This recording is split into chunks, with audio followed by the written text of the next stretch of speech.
आप सभी को नवरात्रि की ढेर सारी शुभकामनाएं। आज यानी 22 सितंबर सोमवार से नवरात्रि का महापर्व शुरू हो गया है, जो 1 अक्टूबर तक चलेगा। ये पावन पर्व माँ दुर्गा के 9 रूपों की आराधना का उत्सव है, जो हमें शक्ति और सकारात्मकता से भर देता है। इस बार नवरात्रि 10 दिनों की होगी, क्योंकि चतुर्थी तिथि 2 दिन रहेगी। आज नवरात्रि के पहले दिन कलश स्थापना की जाएगी, जिसे माता की चौकी बैठाना भी कहते हैं। इस महत्वपूर्ण कार्य के लिए दिन भर में 6 शुभ मुहूर्त रहेंगे।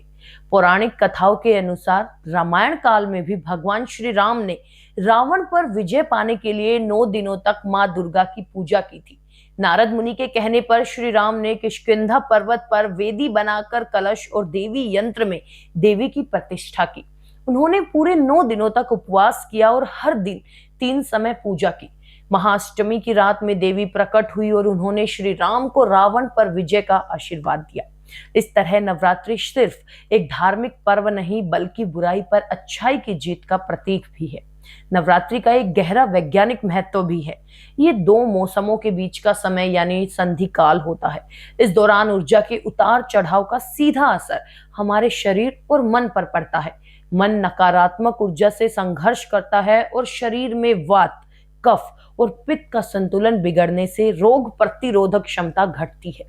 नवरात्रि के व्रत, उपवास, पूजा और साधना से हम अपने शरीर और मन को डिटॉक्स कर सकते हैं, जिससे रोग प्रतिरोधक क्षमता बढ़ती है। भजन, पूजा, योग और साधना से आध्यात्मिक और मानसिक शक्तियों को बढ़ाने में मदद मिलती है। इन 9 दिनों में हम ध्यान और साधना के जरिए ब्रह्मांड की सकारात्मक ऊर्जा को अपने भीतर और बाहर महसूस कर सकते हैं।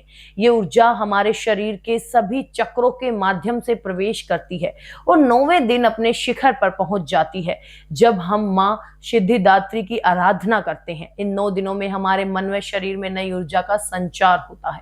नवरात्रि में सबसे पहले कलश स्थापना की जाती है और इसका अर्थ है ब्रह्मांड में मौजूद शक्ति तत्व को अपने घर के कलश में स्थापित करना।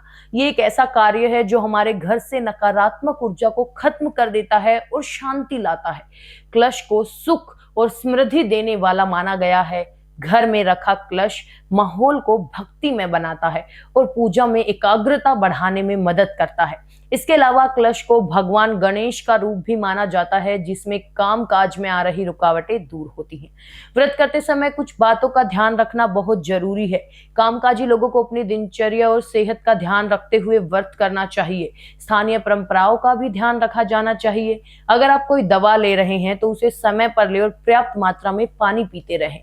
बुजुर्गों, डायबिटीज, ब्लड प्रेशर के मरीजों, गर्भवती महिलाओं और बच्चों को दूध पिलाने वाली माताओं को डॉक्टर की सलाह से ही व्रत करना चाहिए।